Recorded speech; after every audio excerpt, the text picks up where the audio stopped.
할렐루야. 아멘. 얼마 전 파리 올림픽이 있었습니다.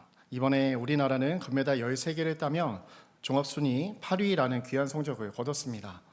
또 이번 올림픽에서 여러 이슈되는 인물들이 나왔는데 과테말라 사격 국가대표 아드리아나 루아누라는 선수가 또 그 중에 한 명이었습니다. 이 선수는 사격 여자 트랩에서 금메달을 땄는데 이것은 과테말라 사상 첫 올림픽 금메달이어서 국민적 영웅이 되었다고 합니다. 그런데 이 선수가 이슈가 된 이유는 단순히 금메달을 땄기 때문이 아니었습니다. 루아누는 사실 체조 선수였답니다. 2012년 런던 올림픽을 준비하다가 부상을 입게 되었고 검사 결과 척추뼈 6개가 손상되었다는 진단을 받게 됩니다. 어쩔 수 없이 1년간 제어를 했지만 체조 선수로 다시는 올림픽에 나갈 수 없다는 것을 알게 되고 불가능한 것을 알게 되어서 좌절에 빠지게 되었다고 합니다. 그때 그녀의 나이가 16세, 16살이었다고 합니다. 어린 나이였지만 오직 이 길만을 생각하면서 달려왔기에 너무나도 큰 절망이고 더 이상 어떠한 소망도 생길 수가 없는 상황이 되었습니다.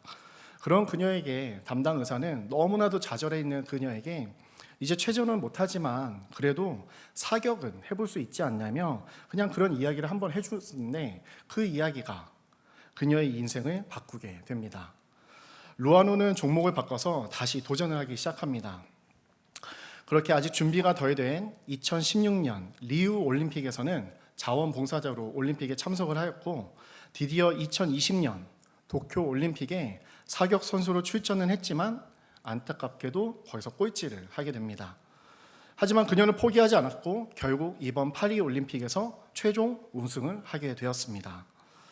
이처럼 우리는 살아가다 보면 우리의 마음의 소망이 사라질 때가 있습니다. 보통 건강이나 가정에 문제가 생기거나 사람과의 관계에서 한계 상황에 처했을 때 막막함과 함께 소망이 사라지곤 합니다. 또 삶에 큰 문제가 없음에도 내 마음에 아무런 소망이 없고 답답함과 무기력함이 다가올 때도 있습니다. 이러한 상황이 계속 오래 지속되다 보면 번아웃이 오거나 우울증과 같이 마음의 병이 생기곤 합니다. 혹시 오늘 예배드리고 계신 성도님들 중에 예배를 드려도 마음이 어둡고 그렇다고 무슨 문제가 있는 것은 아닌데 점점 마음이 말라가고 있음에 답답하신 분이 계시지는 않습니까? 그렇게 상황이나 나의 마음의 소망이 사라지고 답이 보이지 않을 때 우리 그리스도인은 어떻게 해야 하는가를 고민하며 오늘 본문 누가복음 말씀을 함께 살펴보고자 합니다. 오늘 본문 누가복음의 배경은 정말 앞이 깜깜한 칠흑 같은 어둠의 시대였습니다.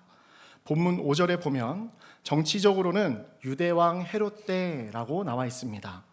당시 역사가 요세푸스의 기록에 따르면 유대왕 헤롯의 통치 시절은 어둡고 암울한 시대를 의미한다고 하였습니다. 헤롯 왕이 얼마나 악한 왕이었냐면 마치 우리 역사 중에 일제강점기 때라고 이야기하면 그 당시 얼마나 고통스럽고 힘들었는지를 알 수 있듯이 마찬가지로 역사적으로 너무나도 고통스럽던 시대였습니다. 정치적으로 로마의 식민지 가운데 너무나 힘든 시대이면서 동시에 영적으로도 아무런 소망조차 보이지 않는 흑암과 같은 그런 시대였던 것입니다. 보통 구약의 말라기서의 마지막 하나님 말씀 이후에 신약 성경의 하나님 말씀이 있기까지의 그 기간을 약 400년 정도로 봅니다. 이 시기를 중간기라고도 하고 영적 암흑기라고도 합니다. 그 긴 시간 동안 하나님께서는 이스라엘 백성들에게 어떠한 말씀도 하지 않으셨습니다. 하나님의 말씀을 전하는 선지자는 말라기 이후로 나타나지 않았고 하나님과 어떠한 관계도 소통도 전혀 없던 영적 가뭄기였습니다. 그런데 예수님이 태어나시던 당시 아이러니하게도 이스라엘 백성들은 하나님께 지속적으로 제사를 드리고 있었고 종교적인 행위들은 이전보다 더욱 왕성해지고 있었습니다. 이를 알 수 있는 것이 당시 제사장의 숫자가 약 2만 명 정도였다고 합니다. 종교인들은 날마다 늘어나고 제사는 드리지만 정작 하나님의 임재가 없는 영적으로 암울한 그런 시대였던 것입니다.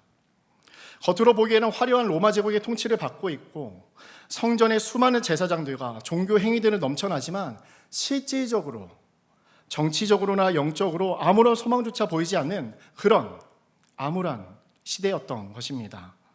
어찌 보면 지금 우리의 모습과 비슷하다고도 할 수 있을 것 같습니다. 수많은 예배 홍수 가운데서도 정작 하나님의 역사하심과 임재를 찾아보기 어려운 그 상태, 예수님이 태어나시던 그 당시도 동일한 상황이었다고 합니다. 이토록 정치적으로 영적으로 그 어느 곳에서도 아무런 소망이 없던 어느 날, 하나님께서 긴 침묵을 깨시고 하나님의 말씀을 허락하셨습니다. 우리는 하나님이 400년이라는 시간 동안 왜 아무런 역사를 나타내지 않으셨는지 그 이유에 대해서는 알 수가 없습니다. 성경이 침묵하고 있기 때문입니다. 하지만 400년이라는 긴 시간을 끝내고 하나님께서 드디어 역사를 하시는데, 하나님께서는 특별히 사가랴와 엘리사벳이라는 훗날 침례 요한의 부모에게 역사를 나타내십니다. 그렇게 우리는 어떠한 이유로 하나님께서 이들에게 하나님의 역사를 나타내셨는지를 살펴보는 것은 우리에게 굉장히 중요한 의미가 있습니다. 그렇다면 하나님께서 역사하심을 나타내실 때 무엇을 통하여 역사하십니까? 첫 번째, 하나님은 바른 믿음을 통해 역사하십니다. 오늘 본문 누가복음 1장 6절입니다. 함께 읽도록 하겠습니다. 시작. 이 두 사람이 하나님 앞에 의인이니 주의 모든 계명과 규례대로 흠이 없이 행하더라. 아멘. 하나님께서 400년이라는 침묵을 깨고 역사를 나타내셨습니다. 그런데 그 대상이 사가랴와 엘리사벳이라는 노부부였습니다. 그런데 하나님께서는 이 두 사람을 하나님 앞에 의인이라고 말씀하십니다. 하나님 앞에 의인, 믿음의 사람이었다는 것입니다. 그렇다면 하나님께서 인정하시는 의인인 그들은 어떤 믿음을 가지고 있었습니까? 주의 모든 계명과 규례대로 흠이 없이 행하였다라고 말하고 있습니다. 그렇습니다. 하나님의 말씀을 믿고 그대로 행하였다는 것입니다. 그런데 조금 추상적으로 느껴지지 않으십니까? 왜냐하면 그 당시 제사장의 숫자가 2만 명 정도였고 종교 행위는 이전보다 더욱더 화려해졌기에 제사를 드리는 사람도 율법대로 행하는 사람도 많았기 때문입니다. 그렇게 하나님의 말씀대로 행했다는 믿음은 단순히 행위보다는 마음 중심이 달랐다는 것을 의미합니다. 당시의 소수의 사람들 중에는 하나님의 아들, 다윗의 자손 메시아, 예수 그리스도를 기다리고 있던 사람들이 있었습니다. 마찬가지로 사가랴도 하나님이 약속하신 하나님의 아들, 그 메시아를 기다리고 있었던 사람이었습니다. 그렇기에 하나님의 말씀대로 행했다는 것은 하나님이 보내실 거라는 약속하신 메시아를 기다리는 믿음을 말씀하시는 거였습니다. 그 시대의 많은 사람들은 이미 로마라는 나라에 적응을 해버렸습니다. 그래서 악한 왕이 헤롯 왕에게 충성을 바치기 시작을 했고 이미 세상 사람들과 동일하게 다 타협을 하며 살아가고 있었습니다. 그러나 사가랴는 어떤 사람이었습니까? 의인, 믿음의 사람이었습니다. 하나님의 역사를 기다리고 있었던 사람이었습니다. 400년이라는 침묵의 시간을 지나면서도 오지 않는 그 하나님을, 자기 민족을 버린 것 같은 그 하나님을 그는 끝까지 기다리고 있었던 것입니다. 그가 젊었을 때 아들을 달라는 그의 기도에 응답하지 않던, 민족적인 약속도 지키지 않고 내 개인적인 삶에 아무런 역사도 나타나지 않던 그 하나님을 그는 평생 기다리고 있었던 것입니다. 그래서 이스라엘의 구원을 기다리고 있던 그 간절한 기다림 가운데 드디어 주의 천사가 온 것입니다. 이처럼 하나님께서 의롭다 여기시는 믿음은 사가랴 말고도 또 있었습니다. 누가복음 2장 25절에 시몬이라는 사람도 이스라엘의 위로 메시아를 기다리고 있었는데 이를 의롭다라고 하십니다. 또 2장 36절에 안나라는 84세 할머니가 나오십니다. 이 여선지자도 젊은 나이에 과부가 되었는데 새로 결혼을 하는 것이 아니라 성전을 떠나지 않고 예루살렘의 속량 메시아를 기다리고 있었다는 것입니다. 이처럼 하나님의 역사는 하나님의 말씀이 반드시 이루어질 것을 믿으며 기다리는 믿음을 가진 사람에게 나타납니다. 우리는 문제가 생기면 하나님께 기도를 합니다. 하지만 몇 번 구하다 아무런 응답이 없는 것 같으면 쉽게 포기를 하곤 합니다. 우리가 너무나 잘 알고 있듯이 하나님의 기도에는 세 가지 응답이 있다고 합니다. 다 아시죠? Yes, No, 그리고 Wait. 우리가 하나님을 찾을 때 하나님은 즉시 역사하실 수 있지만 하나님의 때에 하나님의 방법으로 역사를 나타내시기도 합니다. 그렇게 응답이 없다 하여 무조건 노가 아닌 것입니다. 하나님의 때에 하나님의 방법으로 우리에게 가장 선한 길로 역사하시기 위한 웨이트일 수도 있습니다. 1989년 아르메니아에 지진이 일어났는데 온 나라를 휩쓸고 3만 명의 생명을 앗아가는 데는 단 4분밖에 걸리지 않았다고 합니다.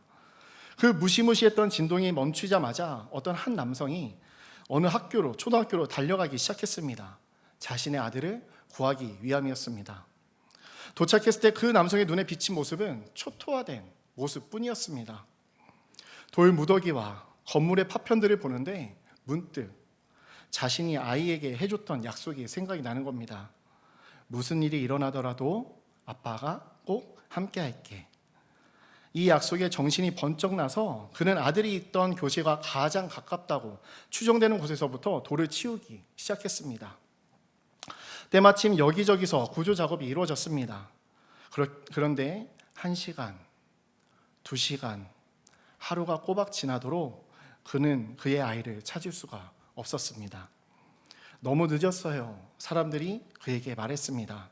심지어 경찰관들조차 아이들이 죽은 거 아시잖아요. 이제 그만하세요. 라며 이제 그만 포기하라고 했습니다.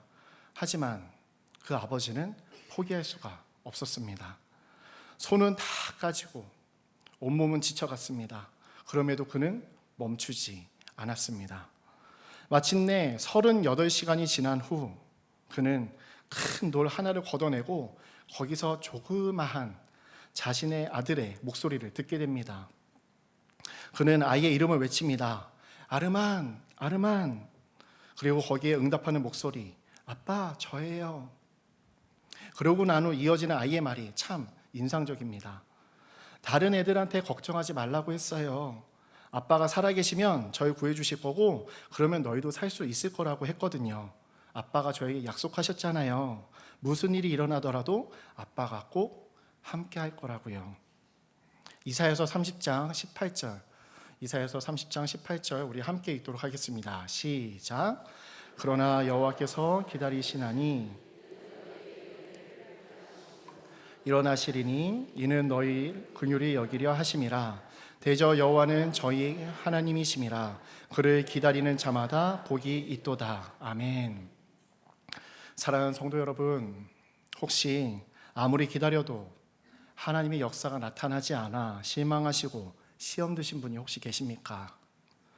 하나님은 자신의 자녀의 기도를 외면하시는 분이 아니시기에 우리에게 기다림은 답답함이 아니라 주실 은혜를 사모하며 하나님과 더 깊은 사귐을 누리는 시간입니다.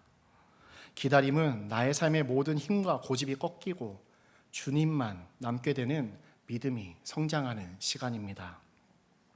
오늘 이 시간 믿음으로 기다리는 자는 하나님을 만날 거라는 말씀을 의지하여 믿음으로 기다릴 때 응답하시는 하나님의 역사를 경험하시기 주님의 이름으로 축복합니다. 하나님께서 역사하심을 나타내실 때 두 번째, 하나님은 바른 헌신을 통해 역사하십니다. 누가복음 1장 7절, 누가복음 1장 7절 함께 읽도록 하겠습니다. 시작. 엘리사벳이 잉태를 못하므로 그들에게 자식이 없고 두 사람의 나이가 많더라. 아멘.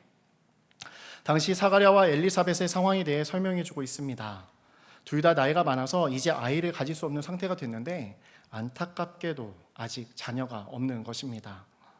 요즘은 그렇지 않지만 당시의 유대 사회에서 아이를 갖지 못한다는 것은 수치였습니다. 하나님의 심판, 하나님의 분노, 하나님의 저주를 받았다고 여기는 그런 분위기였던 것입니다. 생각해 보시면 일반 백성이어도 주위로부터 좋지 못한 대우와 이야기를 들었을 텐데 지금 사가랴는 제사장이었습니다. 그렇게 하나님의 일을 모범이 돼서 해야 하는데 자녀가 없었기에 사가랴와 엘리사벳은 평생을 사람들의 수군거림에 둘러싸여 살아야만 했습니다. 이 부부가 길을 지나갈 때면 사람들은 그들의 뒤에서 하나님께 저주받은 주제에 무슨 제사장을 하냐며 수많은 비아냥을 보냈을 것입니다. 사랑하는 성도 여러분, 만약 여러분께서 이와 같은 상황이시라면 어떠실 것 같으십니까? 아마 사람들 만나는 게 두려워지고 일상생활조차 힘들었을 것입니다. 이 부부는 이런 삶을 일생 동안 계속 그렇게 살아왔습니다. 그렇게 하나님을 원망한다 하여도 전혀 이상하지 않은 그런 상황이었던 것입니다. 그토록 안타까운 상황 가운데 그들이 선택한 삶은 어떤 모습이었습니까? 누가복음 1장 8절 우리 함께 읽도록 하겠습니다. 시작. 마침 사가랴가 그 반열의 차례대로 하나님 앞에서 제사장의 직무를 행하였으니. 아멘. 사가랴는 주위의 사람들의 시선과 조롱은 신경 쓰지도 않고 묵묵히 자신이 맡은 제사장의 직무를 감당했습니다. 하나님께서 그에게 허락하신 자리에서 묵묵히 하나님을 바라보았던 것입니다. 사가랴는 밖을 나갈 때마다 무시와 조롱을 받았습니다. 또 그 당시 제사장 숫자가 많아 제비를 뽑아 성전에 들어가는 문화였기에 평생 단 한 번도 성소에 들어가지 못할 수도 있는 그런 상황이었습니다. 그런 모진 수모와 조롱 속에서도 자신이 평생에 성소에 들어갈 수 있을지 없을지도 모르는 그런 상황이었음에도 묵묵히 하나님께 나아갔던 것입니다.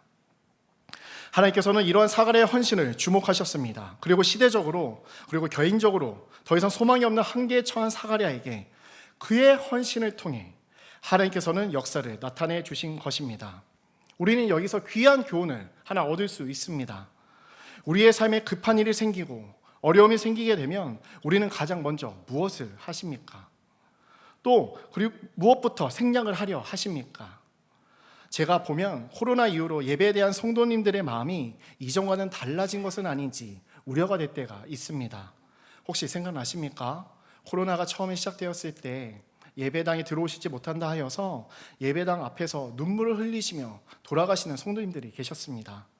그런데 이제는 예배당에 자유롭게 들어오실 수 있는 상황인데도 편하게 핸드폰으로 예배를 드리십니다. 아직까지도 양무리 모임을 온라인으로만 하고 계시다는 분들도 있으시다 들었습니다. 물론 핸드폰으로 예배를 드리고 모임을 하는 것이 잘못이라는 말씀을 드리는 것은 아닙니다. 하지만 예배와 성도의 교제에 있어서 가장 중요하게 고려되어야 하는 것은 우리의 편리성이 아니라 하나님 앞에 보다 우리의 마음과 정성을 다하여 드릴 수 있어야 한다는 진정성이어야 합니다. 사랑하는 성도 여러분, 우리의 삶에 여러분의 삶에 급한 일이나 어려움이 처할 때 여러분은 하나님 앞으로 나와 진정한 예배와 성도의 교제로 하나님 앞에 나아가고 계십니까? 아니면 일 보느라 예배와 성도의 교제는 우선순위에서 한참 밀려나 계십니까? 미스코리아 출신 배우 이한희 자매라고 있습니다. 다 아실 겁니다. 자매의 어머니는 유명한 가야금 연주자이시기도 하고 어머니를 따라 자매도 국악대학원에 다니고 있었답니다.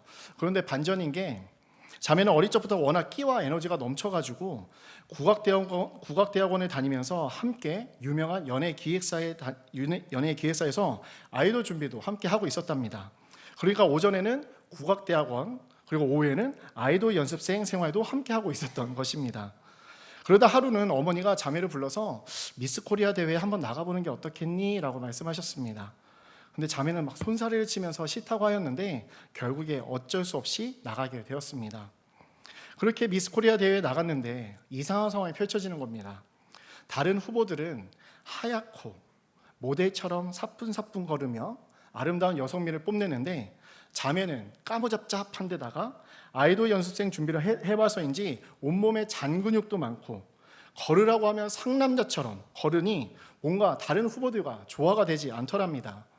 자매는 어릴 적부터 매일 저녁마다 가정예배를 드릴 정도로 열심히 있는 믿음의 가정에서 자랐습니다. 그래서 미스 코리아 합숙소에 들어가기 전날 기도를 하는데 하나님께서 그런 마음을 주시는 것 같더랍니다. 그곳에서도 하나님을 예배하는 예배 모임을 만들어라.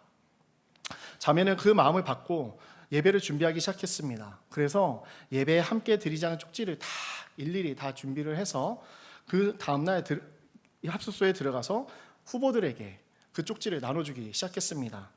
그런데 생각해 보십시오. 전국의 이쁘다는 애들이 거기 다 모여가지고 서로 경쟁하면서 누가 이기니 못 이기니 이거 하고 있는 상황인데 얼마나 긴장감이 흘렀겠습니까? 그런 분위기에서 자매는 예배의 모임을 시작했습니다. 처음에는 한 사람도 오지 않더랍니다. 제가 도대체 무슨 꿍꿍이를 가지고 저러나 싶어서 보다가 한 명, 두 명 사람들이 모이기 시작했습니다. 나중에는 총 70명의 후보 중에 45명이 모여서 예배를 드리게 되었답니다. 그렇게 되니 이제 주최 측에서 경고를 했답니다. 자꾸 이렇게 물 흐리면 불이익 줄 거니까 더 이상 예배를 하지 말라는 거였습니다. 그런데 자매는 대회를 포기할지언정 예배는 멈추면 안 된다 생각해서 마지막 경선 날까지 예배를 드렸습니다. 그런데 하나님은 상황에 휘둘리지 않고 묵묵히 예배를 드린 그 자매를 잊지 않으셨습니다. 때마침 자매가 미스 코리아를 준비할 때가 50주년 때여서 이전에는 안 하던 특별한 행사들이 꽤 많이 들어왔다고 합니다.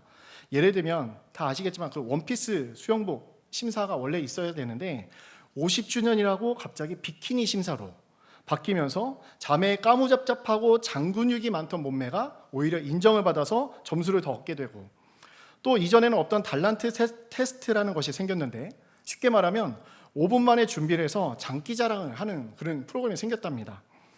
근데 자매는 어릴 적부터 가야금 했지, 판소리 할 줄 알지, 또 아이돌 준비한다고 춤하고 노래를 얼마나 잘합니까? 그러니까 다른 참가자들은 당황하고 있을 때 자매는 또 그곳에서 좋은 점수를 따게 되었답니다. 그래서 나중에 자매가 간증하기는 경선을 준비하면서 마치 하나님께서 자신을 위해 모든 것을 준비해 주신 것 같다라고 느꼈다고 그렇게 간증을 했습니다. 결국 자매는 제50회 미스코리아 진을 수상하게 됩니다. 사랑하는 성도 여러분, 2학기가 시작되었습니다. 여러 모임과 일들로 분주함이 있으실 거라 생각됩니다. 그럼에도 우리가 하나님의 역사 가운데 거하기 위해서는 우리의 분주함과 염려 다 내려놓고 하나님께 바른 헌신으로 나아가셔야 합니다. 하나님께서 허락하신 예배의 자리, 하나님께서 허락하신 직분, 하나님께서 허락하신 삶의 터전에서 묵묵히 하나님 바라보시며 귀한 헌신으로 나아가 하나님의 역사를 경험하시는 성도님들 되시길 주님의 이름으로 축복합니다. 하나님께서 역사심을 나타내실 때 마지막 세 번째, 하나님은 바른 고백을 통해 역사하십니다. 오늘 본문 누가복음 1장 18절 우리 함께 읽도록 하겠습니다. 시작. 사가랴가 천사에게 이르되 내가 이것을 어떻게 알리요? 내가 늙고 아내도 나이가 많으니이다. 아멘.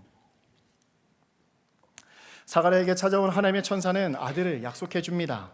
그런데 믿음의 사람이었던 사가랴였음에도 실수를 합니다. 자신이 이것을 어떻게 믿을 수 있겠냐며 불신의 말을 한 것입니다. 자신과 아내가 나이가 너무 많아서 이제는 불가능하다며 믿을 수 있는 표적을 달라는 의도의 말을 합니다. 그 말을 들은 천사는 보란듯이 너무나도 확실한 표적을 줍니다. 사가랴가 아이가 태어날 때까지 말을 못하게 해버리는 것입니다. 이처럼 우리도 신앙생활을 하다가 믿음이 약해질 때가 있습니다. 하나님의 말씀을 붙들고 나아갔지만 정말 이루어질까? 정말 나의 기도를, 나의 처지를 잊지 않고 응답하실까? 하며 답이 보이지 않는 상황과 한계 상황에 지칠 때가 있습니다. 그럴 때는 천사가 사가랴에게 준 표적처럼 의심의 고백을 멈춰야 합니다. 불신의 푸념을 멈춰야 하는 것입니다.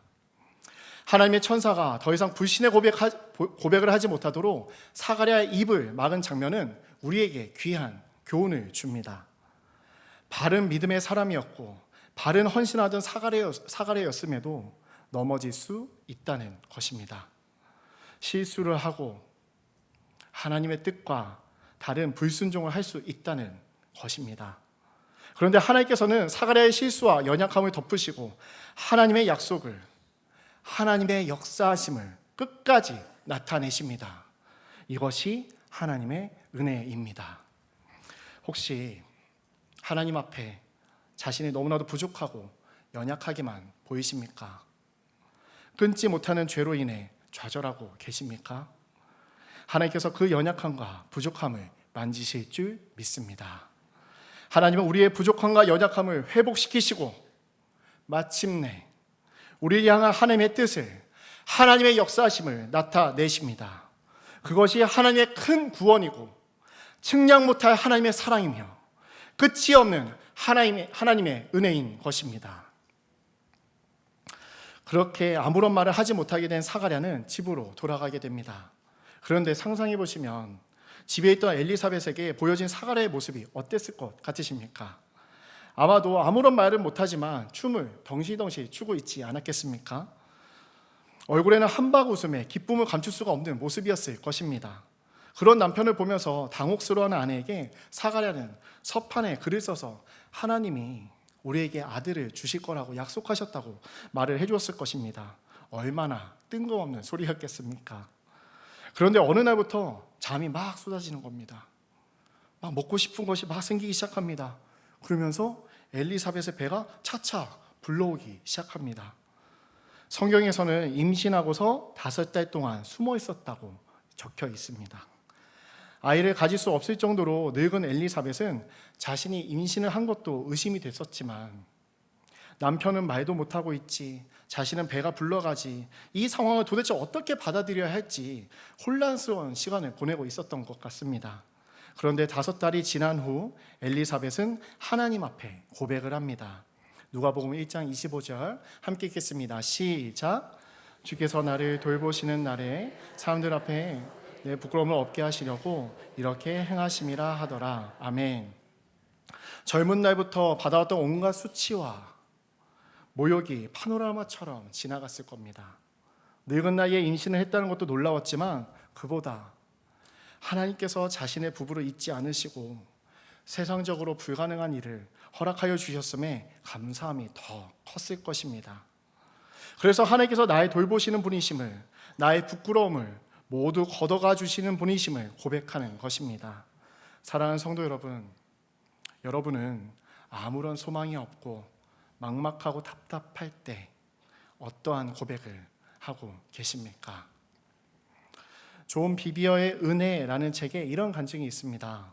2002년 콜로라도주에 역사상 최악의 산불이 발생했습니다.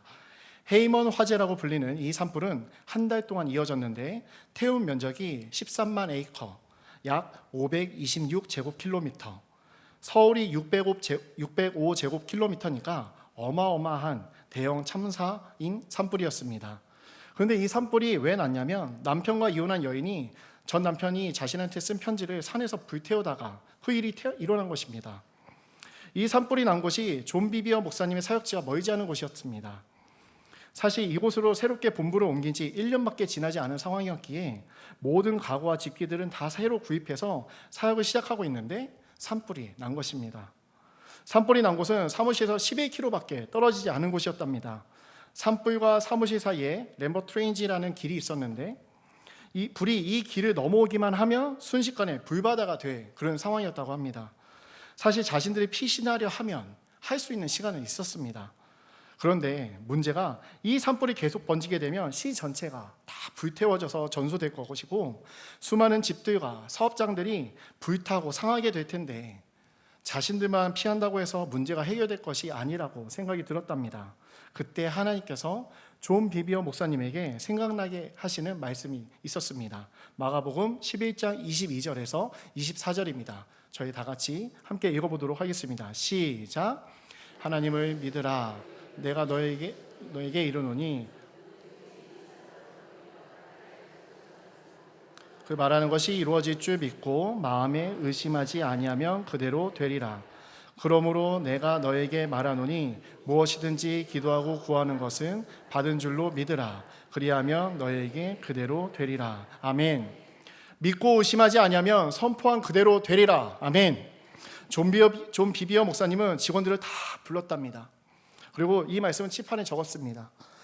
이 말씀을 함께 읽게 하고 그리고 그 말씀을 근거해서 함께 합심해서 선포하며 기도를 하기 시작했습니다. 그냥 막연하게 기도하는 것이 아니라 불에 대해 명령하며 기도하기 시작하셨답니다. 제가 그 기도문을 그대로 한번 읽어드리도록 하겠습니다. 불아, 우리가 예수 그리스도의 이름으로 너에게 명한다. 너는 우리 건물을 태우지 말고 우리 시도 태우지 말고 저기 보이는 어떤 초목도 태우지 말아라. 너에게 명하노니 진행을 멈추고 램버 트레인지 길을 넘어오지 말아라. 너는 이제 꺼질지어다. 바람아, 우리가 예수의 이름을 명하노니 너는 방향을 바꾸어라. 너에게 명하노니 동쪽에서 서쪽으로 불어라. 또한 폭우를 부르니 그 불 위에 쏟아라. 이 모두를 예수 그리스도의 이름으로 선포한다. 아멘. 그렇게 온 직원이 함께 선포하는 기도를 마치자 놀랍게도 전화가 왔답니다. 소방서였습니다. 바람의 방향이 바뀌었다는 겁니다. 그 다음 하늘에서 거짓말같이 폭우가 쏟아지는데 며칠 내로 산불이 완전히 다 꺼지게 되었답니다. 이 일을 겪고 나서 직원들의 삶이 어떻게 됐겠습니까? 무슨 일만 생기면 칠판에다가 마가복음 12장을 쓰고 서로 읽으면서 합심해서 기도를 하고, 그때마다 하나님의 역사가 계속 이어졌답니다. 사랑하는 성도 여러분, 더 이상 소망 없이 무거운 마음으로 혹시 살아가고 계십니까? 하나님은 우리가 아무리 부족하고 연약하다 하여도 하나님의 역사를 기다리는 자에게, 은혜의 자리를 지키는 자에게, 믿음의 고백을 하는 자에게 반드시 역사하십니다.